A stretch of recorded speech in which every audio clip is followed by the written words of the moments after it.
नमस्कार, स्वागत है आप सभी का मेरे इस यूट्यूब चैनल पर। हमारे प्यारे बच्चों, आज हम क्लास 10 फिजिक्स का एनसीईआरटी का अध्याय 9 प्रकाश, परावर्तन तथा अपवर्तन अध्याय को लेकर के आए हुए हैं। इसके विषय में हम लोग पढ़ेंगे।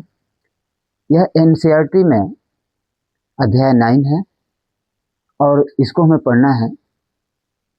इससे सबसे पहले हमको कहना है कि जो हम चैप्टर विज्ञान का पढ़ते हैं या किसी भी सब्जेक्ट का, तो अधिक से अधिक हमें उसको समझने की ज़रूरत होती है।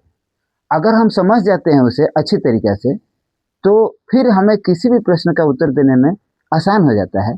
हमें उतना याद नहीं करना पड़ेगा। हम रटते हैं, रटने समय हम बहुत सारी चीज़ें भूल जाते हैं, एग्ज़ाम के समय हम भूल जाते हैं। कारण क्या है कि हम बहुत सारी चीज़ों को याद करने का प्रयास करते हैं, उसे समझने का प्रयास नहीं करते हैं। अगर पढ़ते समय हम समझ जाएं तो फिर याद करना उतना कठिन नहीं रहेगा, आसान हो जाएगा। हम एक बार देखेंगे तो हमें सब कुछ समझ में आने लगेगा और लमसम सारे प्रश्नों को हम लोग हल कर सकते हैं। तो एक पढ़ने का तरीका है, मेरा मानना है कि पढ़ते समय जो भी चीज़ है, अगर कोई भी सर पढ़ा रहे हैं, कहीं भी हम पढ़ रहे हैं, तो 70% 70% करीब अगर वो सब्जेक्ट हमको समझ में आ जाता है तो फिर याद करने के लिए बहुत कठिन नहीं होता है, आसान होता है। एक बार घर पर रिवीजन करते हैं तो हमको समझ में आ जाता है। मेरा उसी तरीके से प्रयास है कि मैं अधिक से अधिक आप लोगों को इस टॉपिक को, जो भी टॉपिक है, इसे मैं समझा सकूं और आप लोगों से उम्मीद रखेंगे कि इसको समझने का प्रयास करें। फिर एक बार समझ लीजिएगा, एक बार टॉपिक को फिर पढ़िएगा तो आपको याद हो जाएगा। आपके एग्जाम के लिए भी बहुत सारे आसान प्रश्नों का उत्तर देना हो जाएगा। तो हम एनसीईआरटी का इसमें टॉपिक रहेगा पूरा। एनसीईआरटी के बहुत सारा चीज़ डिफिनीशन भी रहेगा, सारी चीज़ें रहेगी। एनसीईआरटी के बुक से आपका सारा प्रश्न उत्तर जो एग्जाम में आते हैं वो सारे रहेंगे। लेकिन इसके साथ साथ हमने अरिहंत बुक से भी इसका सहारा लिया है कि बहुत सारे टॉपिक को समझने के लिए अरिहंत बुक का भी सहारा लिया है। इन दोनों को मिला करके हम पढ़ाने का प्रयास कर रहे हैं कि क्लास 10 एग्जाम के लिए भी आपको हो, इसके बाद कुछ साइड से एक्स्ट्रा भी आपको नॉलेज मिल जाए ताकि आगे किसी एग्जाम के लिए भी वो काम कर सके। तो दोनों मिलाकर हम पढ़ेंगे और ये ध्यान रखना है, ये आपको समझना है कि एनसीईआरटी का कोई टॉपिक छूटेगा नहीं इसमें, बल्कि प्लस ही रहेगा अरिहंत के कुछ टॉपिक को लेकर के मैं बना रहा हूँ। तो आइए सबसे पहले देखते हैं, अपने टॉपिक को शुरू करते हैं।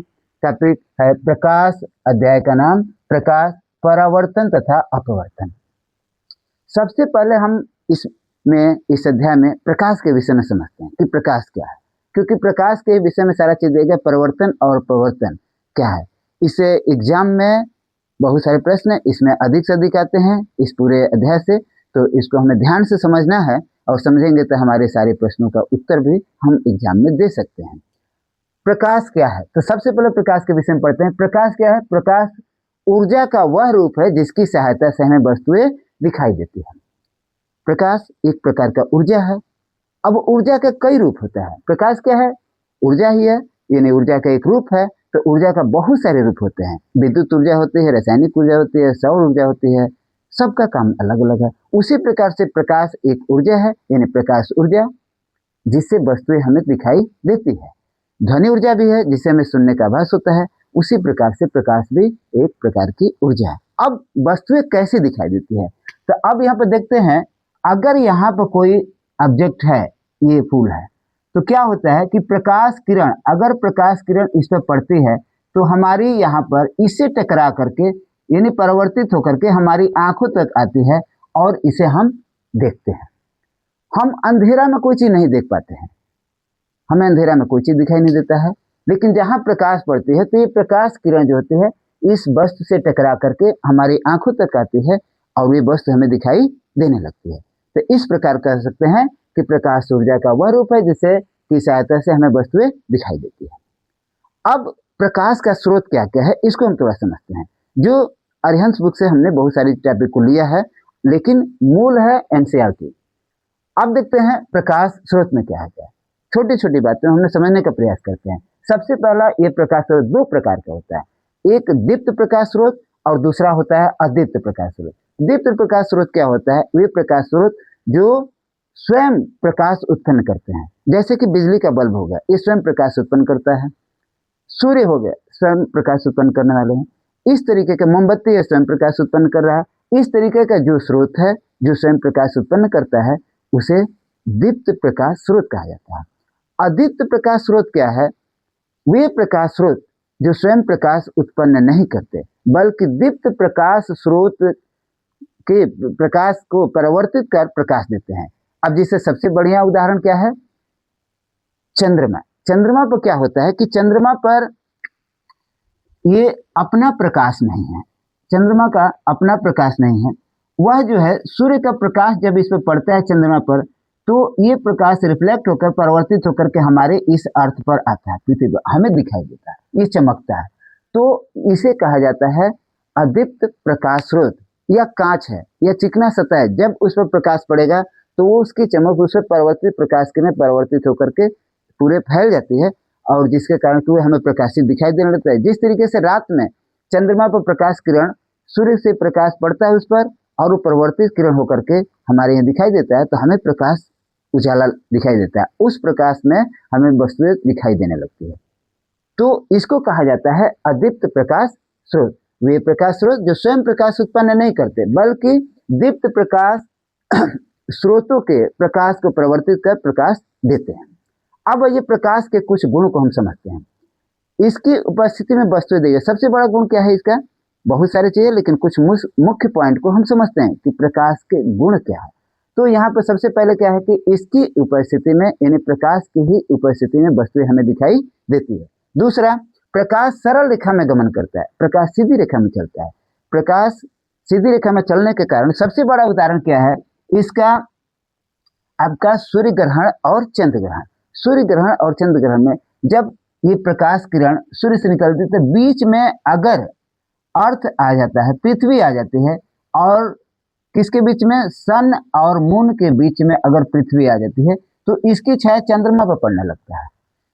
अगर ये सीधी रेखा में प्रकाश नहीं चलती तो यहाँ पर ये छाया नहीं बनता, ये सूर्य ग्रहण और चंद्र ग्रहण नहीं लगता, क्योंकि प्रकाश घूम करके भी उस चंद्रमा पर जा सकता है। या हम किसी चीज को रोकते हैं तो उसकी छाया बन जाती है। इससे महसूस होता है कि नहीं, प्रकाश सीधी रेखा में गति करती है। दूसरी बात है कि प्रकाश पारदर्शी माध्यमों में से गुजर सकता है, यानी कांच जैसे पारदर्शी। पारदर्शी माध्यम क्या है? जिसके आर पार प्रकाश जा सकता है। तो पारदर्शी माध्यम है, कांच है, कांच के में प्रकाश वो जा सकता है, इस पार से उस पार जा सकता है, पारदर्शी माध्यम से वो होकर के गुजर सकता है। दूसरी बात है प्रकाश भिन्न भिन्न माध्यमों में प्रकाश की चाल भिन्न भिन्न हो जाती है। जिस तरीके से निर्वात में प्रकाश की चाल क्या होती है? 3 × 10⁸ मीटर प्रति सेकेंड होती है। लेकिन और माध्यम निर्वात है, जिस तरह से कांच से गुजरना हो, जिस तरीके से जल के अंदर से प्रकाश को गुजरना, तो माध्यम अलग अलग हो जा रहा है। निर्वात वायु के माध्यम या निर्वात दोनों में प्रकाश की चाल एक ही रहती है, लेकिन जब वो माध्यम बदलता है तो माध्यम बदलेगा। जिस तरह से जल से होकर गुजरना होगा, जिस तरह से कांच से होकर गुजरना होगा, तो प्रकाश की चाल क्या हो जाती है? बदल जाती है, भिन्न भिन्न होती है। यानी भिन्न भिन्न माध्यमों में प्रकाश की चाल अलग अलग होती है। आगे निर्वात में हमने जान लिया कि निर्वात में प्रकाश की चाल क्या होती है? 3 × 10⁸ मीटर प्रति सेकेंड। अगला, चमकदार पृष्ठों से प्रकाश परिवर्तित हो जाता है। जब चमकदार या पालीदार जो भी अगर ऑब्जेक्ट होगा, अगर उस पर प्रकाश किरण पड़ेगी तो क्या हो जाएगा? परिवर्तित हो जाए। परिवर्तित का मतलब कि फिर पुनः उस दिशा में वापस लौट जाना, अब उसी तल में वापस लौट जाना। अब देखिए, कोई भी यहाँ पर चमकदार कोई ऑब्जेक्ट है, अगर इस पर प्रकाश किरण पड़ती है तो पुनः इसी तल में ये वापस लौट जाती है। इसी घटना को परिवर्तन कहा जाता है, यानी परिवर्तित हो जाना, और इस घटना को परिवर्तन कहा जाता है, जो आगे हम लोग पढ़ेंगे इसके विषय में। तो यहाँ पर चमकदार पालिश सबसे बड़ा उदाहरण, सबसे अच्छा उदाहरण इसका है कि आप देखते हो कि किसी कांच में अगर कांच को सूर्य के सामने हम करते हैं तो उसमें से फिर परिवर्तित होकर के किरण दूसरे उसी तल में वापस निकल जाती है। या टार्च जलाते हैं उस पर तो उसमें से एक बीम निकलता है, एक किरण निकल करके एक साइड में बन जाता है। तो ये जब भी पालिशदार हो, चिकना सतह हो, उस पर प्रकाश किरण पड़ेगा तो उस पर से क्या हो जाएगा? रिफ्लेक्ट हो जाएगा, परिवर्तित हो जाती है किरण। दूसरी बात है लेकिन जब यह एक माध्यम से दूसरे माध्यम में गुजरती है यानी पहुंचता है तो अपने पथ से वो विचलित हो जाता है। अब ये तो चिकना सतह है तो परिवर्तित हो जाएगा, लौट जाएगा, उसी तल में वापस लौट जाता है। लेकिन जब प्रकाश किरण एक माध्यम से दूसरे माध्यम में जब पहुंचेगा, एक माध्यम से दूसरे माध्यम का मतलब ये हुआ कि अगर ये प्रकाश स्रोत ये आ रहा है, ये किरण आ रही है, यहाँ पर वायु से यानी निर्वात से या वायु से प्रकाश किरण आ रही है इसमें, अगर ये कांच से होकर गुजरेगी, किसी कांच से गुजरे या जल से किसी भी दूसरे माध्यम से होकर गुजरेगी, तो ये सीधे न आकर के ये अपने मार्ग से क्या हो जाती है, विचलित हो जाती है, यानी इधर उधर हो जाती है। दूसरे माध्यम में जब भी पहुंचेगी एक माध्यम से दूसरे माध्यम में, तो ये अपने मार्ग से विचलित हो जाती है। इस घटना को प्रकाश का अपवर्तन कहते हैं, जो कि आगे भी हम फिर इसका पूरा डिटेल हम लोग पढ़ेंगे। तो ये हो गया हमारे प्रकाश के संबंधित कुछ बातें। इसके अलावा और कुछ बातें प्रकाश के संबंधित हम समझते हैं, आगे देखिए। अब आइए देखते हैं प्रकाश से जुड़े अन्य तथ्यों को देखते हैं। प्रकाशिक माध्यम, ऑप्टिकल मीडियम क्या है? प्रकाश जिन माध्यमों से होकर गुजरता है उन्हें प्रकाशिक माध्यम कहते हैं। जिस तरह से कांच है, कांच से होकर के प्रकाश गुजर सकती है, वायु से होकर के प्रकाश गुजर सकती है, उसको कहा जाता है प्रकाशिक माध्यम। अब ये माध्यम जो होता है कितने प्रकार का होता है, इसको हम समझते हैं। पहला पारदर्शक होता है, जिसको ट्रांसपेरेंट कहा जाता है। प्रकाश की किरण अधिकांश भाग जिससे होकर के गुजर जाती है उसको कहा जाता है पारदर्शक माध्यम। जिस तरह से वायु से, कांच के माध्यम से प्रकाश की किरणें गुजर जाती है, तो जिस माध्यम से प्रकाश की किरणें अधिकतर भाग अधिकांश गुजर जाती है उसको कहा जाता है पारदर्शक माध्यम। पारभाषक उससे जो होता है, पारभाषक माध्यम जो होता है, इसे प्रकाश के अधिकांश भाग नहीं गुजर पाते हैं। जहाँ प्रकाश के अधिकांश भाग गुजर जाता है उसे पारदर्शी माध्यम कहा जाता है, पारदर्शक माध्यम कहा जाता है। और जिस माध्यम से प्रकाश का अधिकांश भाग नहीं गुजर सकता है, आंशिक भाग गुजर जाता है, उसे कहा जाता है पारभाषक ट्रांसलेशन मीडियम। यानी जिस तरीके से घिसा हुआ कागज हो, पीले कागज हो, उसमें प्रकाश पूर्ण रूप से आर पार नहीं हो सकता है, वो माध्यम से गुजर नहीं पाता है, आंशिक भाग ही गुजर पाता है, उसे कहा जाता है पारभाषक माध्यम। अपारदर्शक माध्यम, ओपेक मीडियम, लकड़ी लोहा जिनसे प्रकाश, जिस माध्यम से होकर के प्रकाश गुजर ही नहीं सकता है, उसको कहा जाता है अपारदर्शक माध्यम। अब आइए देखते हैं प्रकाश किरण। प्रकाश किरण क्या है? प्रकाश किरण क्या है? जब प्रकाश किरण किसी पारदर्शी माध्यम में सरल रेखा में गमन करता है, तब प्रकाश के पथ को प्रकाश किरण कहा जाता है। एक सरल रेखा में गमन करता है तो उसे क्या कहा जाता है? प्रकाश किरण। तथा प्रकाश किरणों के जो समूह होते हैं उस समूह को कहा जाता है प्रकाश पुंज। अब ये प्रकाश पुंज, इसको हमें जानना जरूरी है, क्योंकि आगे जब हम पढ़ेंगे उसमें तो ये शब्द आएंगे, लेंस में हो चाहे दर्पण में हो, तो इसको हम समझते हैं। सबसे पहला जो होता है अभिसारी प्रकाश पुंज। जो प्रकाश किरण होता है ये चलती है सीधी रेखा में, मुझे मालूम है कि ये सीधी रेखा में चल रही है प्रकाश किरण। तो अब यहाँ पर देखते हैं कि अभिसारी प्रकाश पुंज यानी किरणों का समूह क्या है। तो सबसे पहले देखते हैं कि अभिसारी प्रकाश पुंज क्या है। कि प्रकाश किरणें, समस्त प्रकाश किरणें कहाँ होती है? एक बिंदु पर आती प्रतीत होती है। यानी जितने प्रकाश किरण है वो कहाँ आकर के मिलती है? किसी एक बिंदु पर। अब यह प्रकाश किरण ये आ रही है, ये कहाँ जाकर के? इस बिंदु पर, ओ पर जाकर मिलती हुई, यानी एक बिंदु पर जब मिलती है तो इसको कहा जाता है अभिसारी प्रकाश पुंज। अब सारी प्रकाश पुंज क्या है? एक बिंदु से आती हुई प्रकाश किरणें महसूस होती है, उसको कहा जाता है अपसारी प्रकाश पुंज। एक ही बिंदु से वो प्रकाश किरणें निकलती है और चारों तरफ क्या हो जाती है? फैल जाती है, और पूरे कई जगह से प्रकाश किरणें आती है और एक बिंदु पर केंद्रित हो जाती है, तो अभिसारी होता है। और प्रकाश किरणें जब फैल जाती है तो उसको कहा जाता है अपसारी प्रकाश पुंज। और जब प्रकाश किरणें समांतर चलती है तो उसको कहा जाता है समांतर प्रकाश पुंज। यानी किरणें कितने प्रकार से चल रही है? पहला अभिसारी, दूसरा अपसारी और तीसरा समांतर। साधारण भाषा में हम समझने का है, जब प्रकाश किरण एक बिंदु पर आएगी तो हम उसको कहेंगे अभिसारी।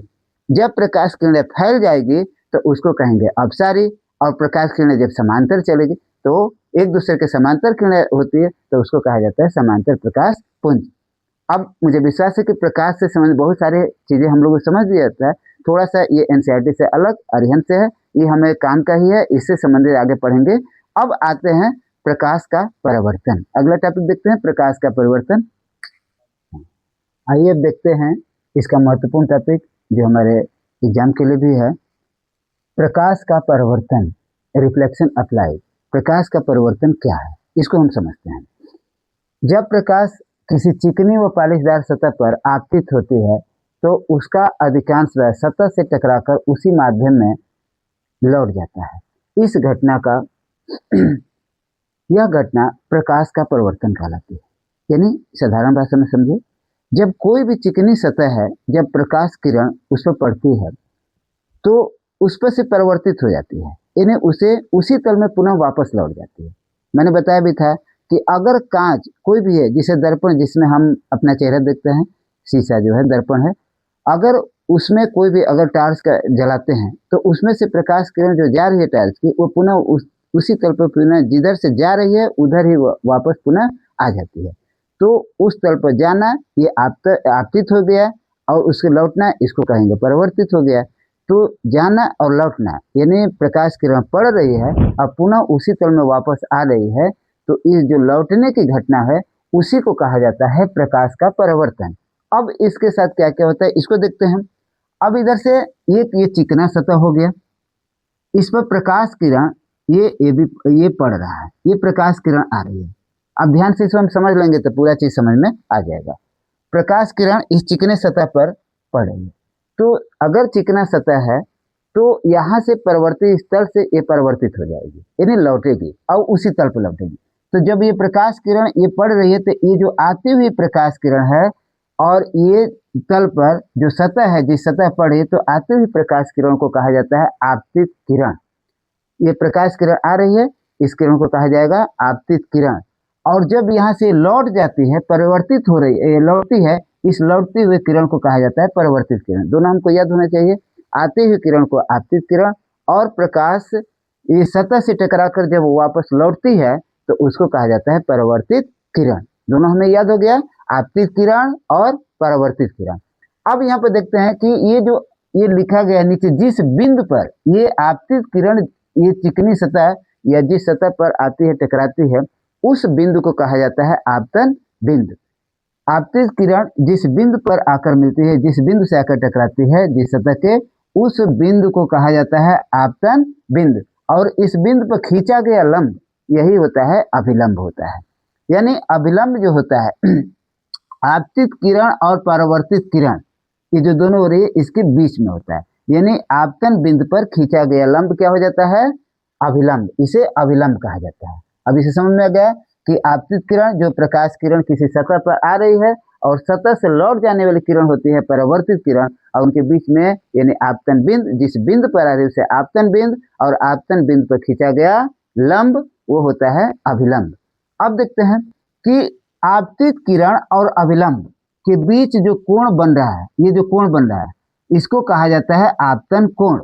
आपतित किरण और अभिलंब के बीच बनने वाले कोण होता है आपतन कोण, और अभिलंब यानी परावर्तित किरण और अभिलंब के बीच ये बनने वाले कोण को कहा जाता है परावर्तन कोण कहा जाता है। तो दोनों कोण हमको मालूम हो गया, आपतित किरण और अभिलंब के बीच बनने वाले कोण होते हैं आपतन कोण, और अभिलंब और परावर्तित किरण जो लौटी हुई किरण है और उसके बीच और अभिलंब के बीच बनने वाला कोण को परावर्तन कोण कहा जाता है।